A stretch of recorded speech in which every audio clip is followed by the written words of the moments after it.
ketika Allah SWT berkata kepada para malaikat, Inni ja'ilun fil ardi khalifah. Aku nak cipta di atas muka bumi ini manusia sebagai khalifah.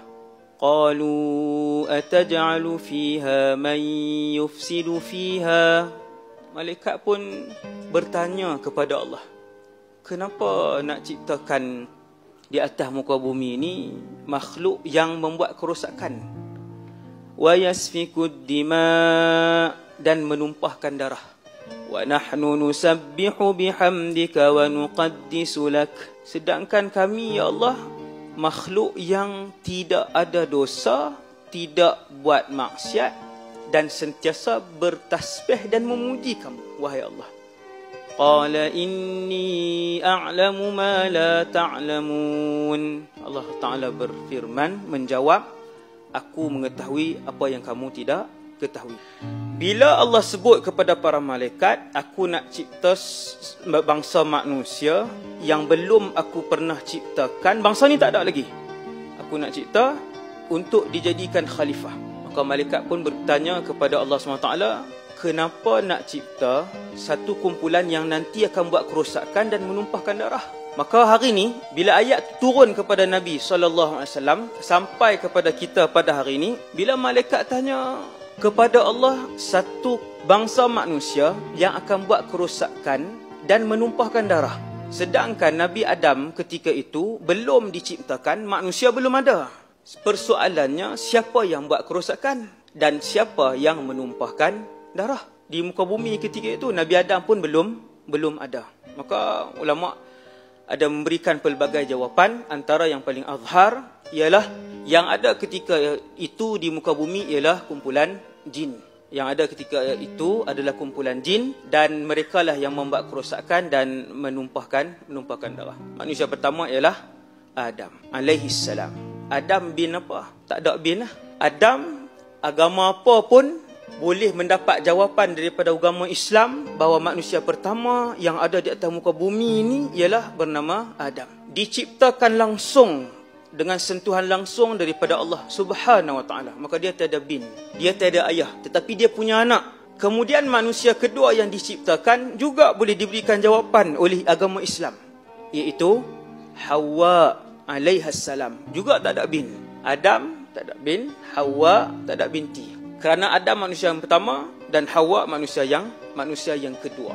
Allah arah malaikat untuk pergi ambil tanah di bumi. Negeri mana? Wallahu alam. Tak ada hadis sahih yang sebut tanah Palestin ke, tanah Syam ke, tanah Sungai Petani ke, tak ada. Ambil tanah, itu riwayat yang sahih. Pergi ambil tanah di muka bumi. Malaikat turun, tin ataupun turab. Tin ni adalah tanah yang basah di beberapa tempat. Lalu Allah pun bentuk Nabi Adam tersebut dengan ketinggian bukan yang orang yang kita tengok pada hari ini. Tahun ni 2020 ada 7 bilion manusia. Yang setinggi Nabi Adam tidak ada. Di abad ni tak ada. Sebab Allah ciptakan Nabi Adam ketika itu 60 hasta. 60 hasta, satu hasta lebih kurang setengah meter, 60 hasta 30 meter. Itulah ketinggian Adam dan Hawa alaihimassalam. Allah Ta'ala cipta terlantaklah, bukan cipta-cipta tu terus berdiri, tak ada roh. Kesemua makhluk di langit, iaitu para malaikat dan seorang jin, iaitulah Azazil, mendengar berita tersebut. Lalu Allah pun cipta, kemudian semua datang tengok. Malaikat datang tengok. Mau tengok, nak kata apa, malaikat tengok. Memuji Allah. Malaikat memuji Allah. Iblis pun datang tengok. Kemudian Iblis masuk. Azazil lah waktu tu, nama beliau. Dia masuk dalam. Kemudian dia keluar, dia kata, fihi ajwaf. Di dalamnya penuh dengan ruang-ruang kosong. Makhluk yang lemah, dia kata. Dia pun keluar. Katakan dalam kosong. Kemudian Allah memasukkan roh daripada atas. Roh masuk daripada atas. Tapi bila keluar, dia mula kosong daripada sini. Kosong-kosongan. Ketika Allah menciptakan Nabi Adam, roh masuk daripada atas. Kemudian turun ke mata, Nabi Adam buka mata. Ini hadis. Nabi Adam pun tengok. Dalam Rasulullah sebut, Nabi Adam melihat thimarul jannah, buah-buahan syurga. Kemudian roh masuk daripada atas sampai ke hidung. Nabi Adam bersin. Kemudian Allah sebut kepada Nabi Adam, yarhamuka rabbuk, Tuhan kamu merahmatimu.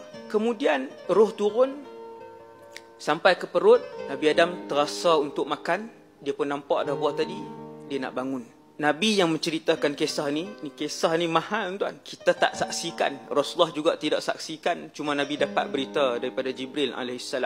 Bagaimana suasana ketika itu. Saya laju sikit. Bila sampai ke perut, dia teringin nak makan. Dia nak bangun. Nabi Adam nak bangun.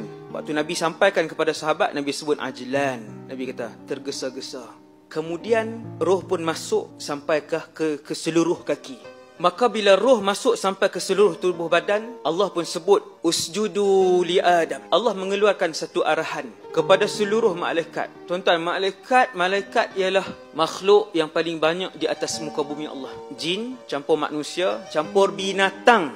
Tuan-tuan, campur binatang, lembu, ayam, semut apa semua tu yang tak terhitung bilangan dia, malaikat lebih ramai. Semua yang Allah cipta atas muka bumi Allah ni 90% ialah malaikat. Ramainya malaikat. Usjudu li Adam fasajadal malaikatu kulluhum ajma'un. Saya tak baca ayat yang sempurna. Allah Ta'ala buat keluar arahan, sujudlah wahai para malaikat sekalian kepada Adam.